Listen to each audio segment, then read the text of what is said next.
Բարև ձեզ Armen Press-ի հարգելի հետևորդներ, այսօր մեր զրուցակիցն է Հայաստանի Հանրապետությունում Միացյալ Նահանգների գործերի ժամանակավոր հավատարմատար պարոն David Allen-ը. Mr. Allen, thank you so much for accepting our invitation to have an interview. Good afternoon, David. Good to be here. Thank you. Պարոն Allen, ինչպես կգնահատեք Հայաստանի Հանրապետության եւ Միացյալ Նահանգների միջև հարաբերությունների ներկա մակարդակը, ինչ կարևոր կողմեր կընդգծեք եւ ինչ հեռանկարներ եք տեսնում երկկողմ կապերի զարգացման համար։ I think that's a great question.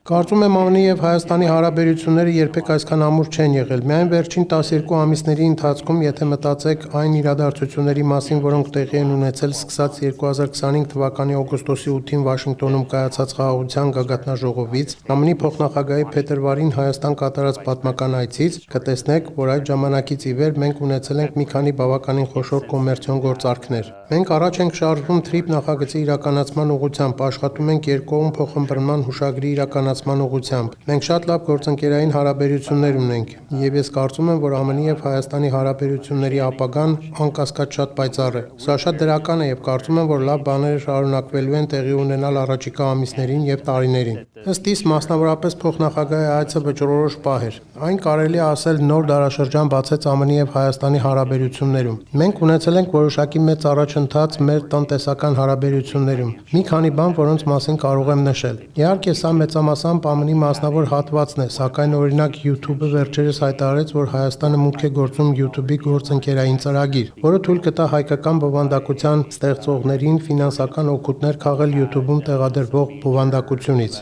Մենք ունեցել ենք նաև 4-5 միլիարդ դոլարի հասնող գործարք Երևանի մոտակայքում ամերիկյան կոնսորցիումի կողմից կառուցվող արհեստական բանականության կենտրոնի շրջանակում։ Մենք ունենք որոշ խոշոր ամերիկյան շահեր Հայաստանի հանքարդյունաբերության ոլորտում, եւ դա միայն կոմերցիոն առումով։ Քաղաքական առումով Հայաստանի վարչապետը լավ փոխհարաբերություններ ունի ԱՄՆ նախագահի եւ փոխնախագահի հետ, եւ կասկած չկա այն մասին, թե ինչ օգուտներ կարող են լինել Հայաստանի եւ Միացյալ Նահանգների համար, որոնք մեր կարծիքով կլինեն, երբ TRIP նախագիծը լիովին գործի, երբ Ադրբեջանի հետ խաղաղությունը լիովին կյանքի կոչվի, երբ Հայաստանի հարաբերությունները Թուրքիայի հետ կարգավորվեն։ Եվ սա, կարծում եմ, կբացի մի շարք շատ նշանակալի նոր հնարավորություններ ինչպես Հայաստանի, այնպես էլ Միացյալ Նահանգների համար։ For Armenia and also for the United States. Փետրվարին հայ-ամերիկյան հարաբերությունների պատմության մեջ տեղի ունեցավ նշանակալի իրադարձություն։ Միացյալ Նահանգների փոխնախագահ JD Vance-ն այցելեց Հայաստան, որի շրջանակներում մի շարք կարևոր փաստաթղթեր ստորագրվեցին Հայաստանի Հանրապետության վարչապետ Նիկոլ Փաշինյանի հետ։ Այս առումով ինչպես կգնահատեք JD Vance-ի այցի նշանակությունը Հայաստան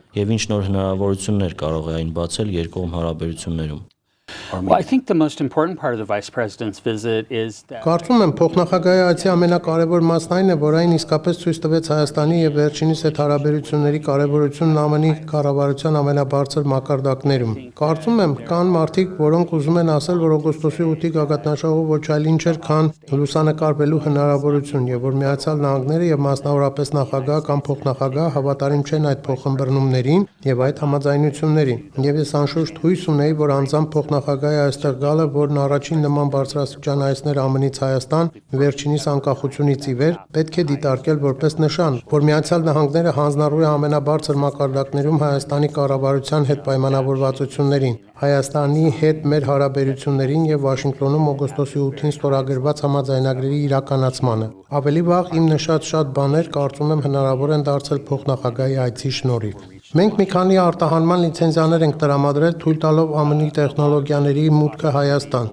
Սա առաջին անգամ է, որ նման տեսակի արտահանման լիցենզիաներ են տրամադրվում Հայաստանի համար։ Եվ իրականում դա շատ տարածված չէ նույնիսկ այս տարածաշրջանից դուրս։ Կարծում եմ միայն 2 կամ 3 այլ երկրներ են ստացել այդ արտահանման լիցենզիաները։ YouTube-ի գործընկերության ծրագիրը իրականում եւս մեկ հիանալի օրինակ է։ Դա այն է, ինչին Հայաստանը ձգտել է շատ երկար ժամանակ, եւ հենց փոխնախագահի այցն էր, որը մեծ մասամբ բացեց նաեւ այդ հնարավորությունը։ Այդ մասին հայտարարվեց նրա այցի ժամանակ։ Մենք համաձայնության ենք եկել այսպես կոչված 1-2-3 համաձայնագրի շուրջ, որը թույլ է տալիս ավելի սերտ համագործակցություն եւ տեղեկատվության փոխանակում քաղաքացիական միջուկային հարցերով, որը գնալով ավելի կարևոր կդառնա, երբ Հայաստանը որոշումներ կայացնի Մեծամորի ատոմակայանը նորով փոխարինելու վերաբերյալ։ Հայաստանի Հանրապետության ներքին գործերի նախարարությունն արդեն հայտարարել է, որ նրանք առաջ են շարժվում կենսաչափական անձնագրերի եւ նույնականացման փաստաթղթերի գործընթացում, ինչը դրանք կդարձնի ավելի անվտանգ։ Իրականում այդ փաստաթղթերն ամերիկյան ընկերություն է պատրաստելու։ Կարծում եմ մենք շարունակում ենք շարժվել ճիշտ ուղղությամբ եւ հնարավորությունները շարունակելու են աճել։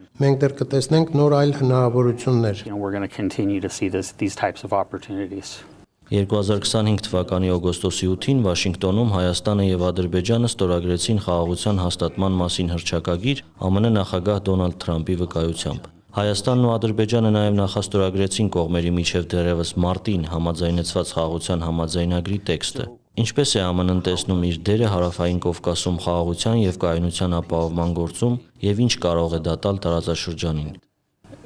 President Trump has made very clear that he wants to be the president of peace. Նախագահ Թրամփը շատ հստակորեն հայտարարել է, որ ցանկանում է լինել խաղաղության նախագահ։ Իհարկե Հայաստան-Ադրբեջան խաղաղության գործընթացը նրա կողմից ձեռնարկված մի քանի խաղաղության նախաձեռնություններից միայն մեկն էր։ Սա անկասկած հաջողված խաղաղության նախաձեռնություններից մեկն է եղել եւ չեմ կարծում, որ դժվար է տեսնել օգոստոսի 8-ից ի վեր տեղի ունեցած որոշ փոփոխությունները։ Լավագույն օրինակներից մեկը, որը կարող եմ հիշել, այն է, որ անցյալ տարի այս ժամանակ Հայաստան-Ադրբեջան սահմանին բառացիորեն հարյուրավոր ենթադրյալ հրադադարի խախտումներ են եղել։ Կողմերը միմյանց են մեղադրել սահմանին կրակոցների մեջ։ Օգոստոսի 8-ից ի վեր կարծում եմ, որ ոչ մի դեպք չի եղել։ Այսպիսով կարծում եմ իսկապես շոշափելի եւ կարեւոր նշան է, որ հանգամանքները փոխվել են։ Մայիսի սկզբին Երևանում տեղի ունեցավ եվրոպական քաղաքական համայնքի հանդիպումը, որտեղ առաջին անգամ ներկա էր բարձրաստիճան թուրքական պատվիրակություն, բայց նաեւ ադրբեջանական պատվիրակություն։ Մի պահ պատկերացրեք, ադրբեջանցիները գալիս են Հայաստան քաղաքական հանդիպման եւ դա նորմալ է։ Ճիշտ է։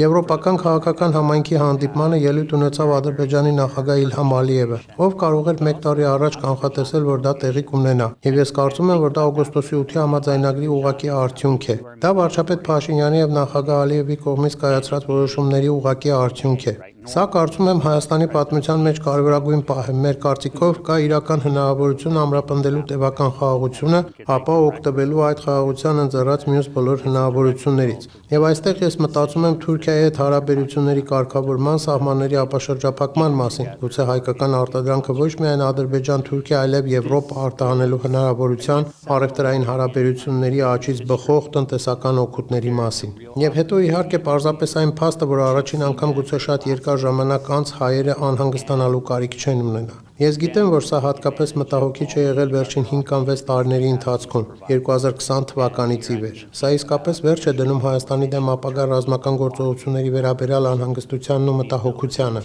Եվ այսպես այս ամենը միասին վերցրած կարծում եմ հնարավորություն են տալիս Հայաստանին եւ հայերին լինել շատ կայուն դիրքում, որտեղ դուք կարող եք սկսել մտածել Հայաստանի ապագայի մասին, ինչպես նաև Եվրոպայի, Միացյալ Նահանգների այլ գործընկերների հետ հարաբերությունների մասին։ Կարծում եմ, որ կան անթիվ հնարավորություններ, որոնք օգոստոսի 8-ը ԱՄՆ-ի ներգրավվածությունը եւ խաղաղության գործընթացը իսկապես ընձեռել են, եւ դրանք շատ հնարավոր են, քանի որ այս գործընթացն առաջ է շարժվում։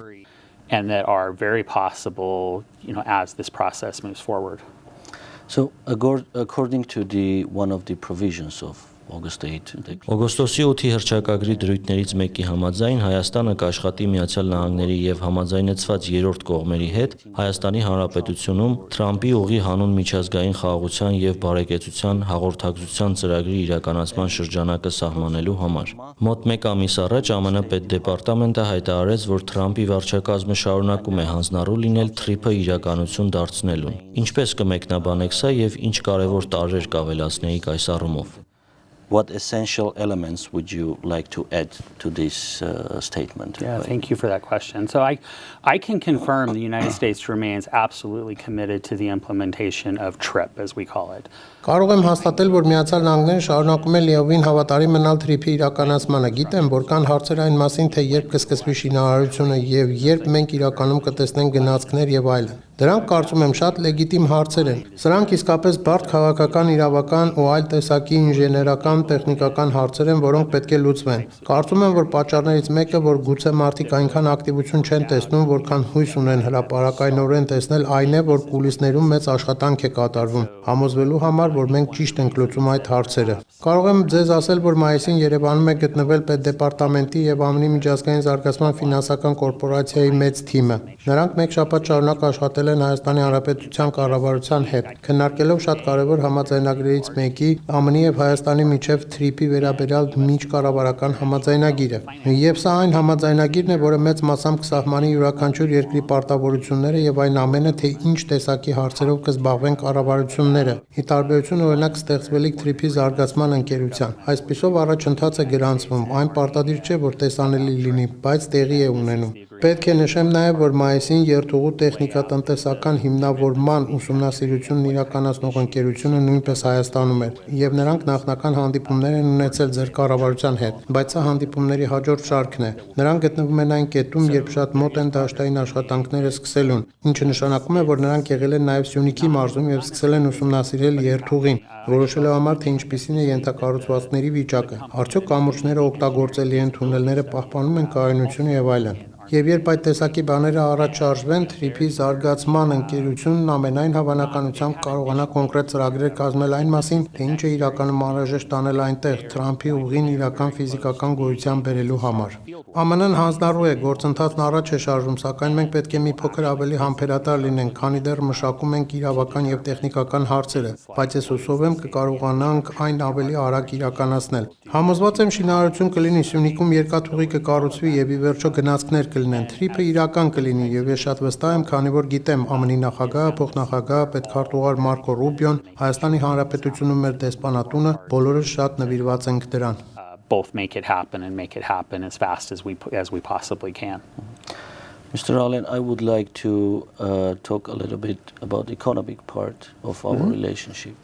Ինչպես կգնահատեք Հայաստանի եւ ԱՄՆ-ի միջև տնտեսական կապերը եւ ինչ հնարավորություններ եք տեսնում Հայաստանում ԱՄՆ ներդրումների եւ տնտեսական համագործակցության ընդլայնման համար? Prospects do you see for the future development of those ties? Ես մեր տնտեսական հարաբերությունները կբնութագրեի որպես լավ եւ ավելի լավացող, ուժեղացող հարաբերություններ։ Ամերիկյան ընկերությունները միշտ այստեղ են եղել, նրանք միշտ հետաքրքրված են եղել Հայաստանով։ Կարծում եմ մենք միայն տեսնում ենք այդ հետաքրքրության աճը եւ ես արդեն խոսել եմ մի քանի ընկերությունների մասին։ Օրինակ Firebird-ի, այո, այնինչ մենք հիմա տեսնում ենք Հայաստանի նկատմամբ շատ ավելի մեծ հետաքրքրությունն է ամերիկյան ընկերությունների կողմից։ Որոշ առումներով մենք իսկապես զգում ենք, որ կենսունակ քաղաքական հարաբերությունները պետք է հիմնված լինեն կենսունակ տնտեսական հարաբերությունների վրա։ Հայաստանում տեխնոլոգիական արդյունաբերությունն անհավանական է, շատ խոշոր ճանաչելի ամերիկյան ընկերություններ արդեն այստեղ են։ Մենք ունենք նաև այլ ընկերություններ, որոնք ցանկանում են գալ այստեղ։ Ամեն օր իմ կոմերցիոն թիմը զրուցում է ամերիկյան ընկերությունների հետ, որոնք հետաքրքրված են Հայաստանով։ Եվ ամեն օր մենք փորձում ենք մեր ներդրումն ունենալ համոզվելու համար, որ նրանք լավ տեղեկատվություն ունենան, հասկանան, որ սա այսօրվա Հայաստանն է, այլ ոչ թե երեկվա։ Հայաստանը հիմա բաց է բիզնեսի համար եւ ողջունում է օտարերկրյա ներդրումները, ամերիկյան ներդրումները, սա իսկապես հիանալի վայր է այդ ընկերությունների համար, մտածելու այստեղ ներդրումներ կատարելու եւ աշխատելու մասին։ This is really a great place for them to think about coming and investing and working. Ձեր կարծիքով ինչ կոնկրետ քայլեր կամ նախաձեռնություններ կարող են զգալիորեն խորացնել եւ ընդլայնել Հայաստան-ԱՄՆ համագործակցությունը մոտ ապագայում եւ որ ոլորտներում եք տեսնում ամենամեծ չիրացված ներուժը? Potential that there is between our countries. Much of the focus will remain on TRIP. Ուշադրության մեծ մասը կմնա TRIP-ի եւ դրա իրականություն դարձնելն ապահովելու վրա, քանի որ կարծում եմ մենք բոլորս գիտակցում ենք, որ մեծ մասամբ դա տարածաշրջանային խաղաղության, կայունության, առևտրի, հաղորդակցությունների ապաշրջափակման հաստատումն է։ Սա իրականում բարգավաճման բանալի է ոչ միայն Հայաստանի, այլև կարծում եմ ամբողջ տարածաշրջանի համար։ Այսպիսով ավելի տարածաշրջանային կամ ռազմավարական տեսանկյունից մեր ուշադրության կենտրոնում կլինի մեր դերը կատարելը, նպաստելու տարածաշրջանի ապագային։ Եթե խոսքը վերաբերում է մասնավորապես Հայաստանին մեր հարաբերությունների քաղաքական կողմին, ապա այն շատ ուժեղ է եւ կարծում եմ այն կշարունակվի եւ հաջորդ քայլերի առումով մեծ մասամբ մենք պարզապես կշարունակենք անել այն, ինչ հիմա անում ենք։ Իհարկե, առաջիկայում Հայաստանում ընտրություններ են սպասվում։ Մենք կտեսնենք ընտրությունների արդյունքները, իսկ անհրաժեշտության դեպքում նաեւ ճշգրտումները, բայց ես որևէ պատճառ չեմ տեսնում հավատալու, որ քաղաքական հարաբերությունները չեն բարելավվի։ Տնտեսապես, ինչպես ասացի, մենք ուժեղ ենք։ Մենք միշտ կարող ենք ավելի ուժեղանալ եւ կարծում եմ, որ մենք բոլորս կցանկանայինք տեսնել ավելի շատ երկկողմ առևտուր, կցանկանայինք Հայաստանում տեսնել հնարավորություններ ամերիկյան ընկերությունների համար։ Բացի այդ, մենք կցանկանայինք տեսնել նաեւ հայկական ներդրումներ Միացյալ Նահանգներում եւ ես տեղյակ եմ առնվազն մի քանի հայկական ընկերությունների մասին, որոնք ըստ էության արդեն ներդրումներ են կատարում ԱՄՆ-ում եւ այլ ընկերությունների մասին, որոնք հետաքրքրված են ԱՄՆ-ում ներդրումներ կատարելու հեռանկարով։ Եվ այսպես մենք կտեսնենք, թե ինչպես կշարունակեն զարգանալ այդ հարաբերությունները։ Իհարկե, այդ որոշումները կայացնում է կոմերցիոն ոլորտը, մասնավոր հատվածը։ Երբ ամերիկյան ընկերությունները Հայաստանը տեսնեն որպես լավ վայր բիզնեսով զբաղվելու համար, նրանք կգան, եւ երբ հայկական ընկերությունները հասկանան Միացյալ Նահանգների հնարավորությունները, նրանք որոշումներ կկայացնեն այն մասին, թե արդյոք դա ճիշտ է իրենց համար, թե ոչ։ Ինչ վերաբերում է կոնկրետ ոլորտներին, ապա կարծում եմ, որ մենք կշարունակենք տեսնել ԱՄՆ-ի հետաքրքրությունը եւ համագործակցության աճը տեխնոլոգիական ոլորտում։ Քաղաքացիական միջուկային ոլորտի պոտենցիալը բավականին հետաքրքիր է։ Հայաստանը կկայացնի իր որոշումներն այն մասին, թե ինչպես է առաջ շարժվելու, օրինակ մեծամոլորի ատոմակայանը նորով փոխարինելու առումով։ Այս առումով ամերիկյան տեխնոլոգիաները հասանելի են։ Մենք կարծում ենք, որ դա աշխարհի լավագույն տեխնոլոգիան է եւ շատ հարմար է ու այն է, ինչի կարիքը Հայաստանն ունի։ Երրորդ ոլորտը, որի մասին ես կրկին խոսեմ, հանքարդյունաբերությունն է։ Հայաստանն ունի հանքերի բավականին լայն ցանց, այստեղ կան հանքային ռեսուրսներ։ Կարծում եմ, որ ամերիկյան ընկերությունները հետաքրքրված են այդ ոլորտով։ Կարծում եմ, դուք կտեսնեք ԱՄՆ-ի շարունակական հետաքրքրությունը հանքարդյունաբերության ոլորտի նկատմամբ։ Thank you so much for this opportunity and for the Պարոն Ալեն, շնորհակալ եմ համապարփակ եւ հետաքրքիր զրույցի համար։ Կցանկանայիք որևէ բան հավելել։ Just thank you for the opportunity. Պարզապես կցանկանայի շնորհակալություն հայտնել այս հնարավորության համար։ Իմ գործընկերների հետ մենք իսկապես վայելում ենք Հայաստանում լինելը։ Կարծում եմ Հայաստանում ծառայելն իմ կարիերայի գագաթնակետն է։ Սա այն վայրն է, որտեղ լավ գործընթացներ են տեղի ունենում։ Մենք ունենք լավ գործընկերներ, ունենք հետաքրքիր հնարավորություններ։ Շնորհակալություն մեր բոլոր հայ գործընկերներին համատեղ աշխատանքի եւ մեզ ընձեռված հնարավորությունների համար։ Thank you to you. Thank you to the viewers. Of course, thank you to all of our Armenian partners for the opportunities that we have to do that. thank you so much.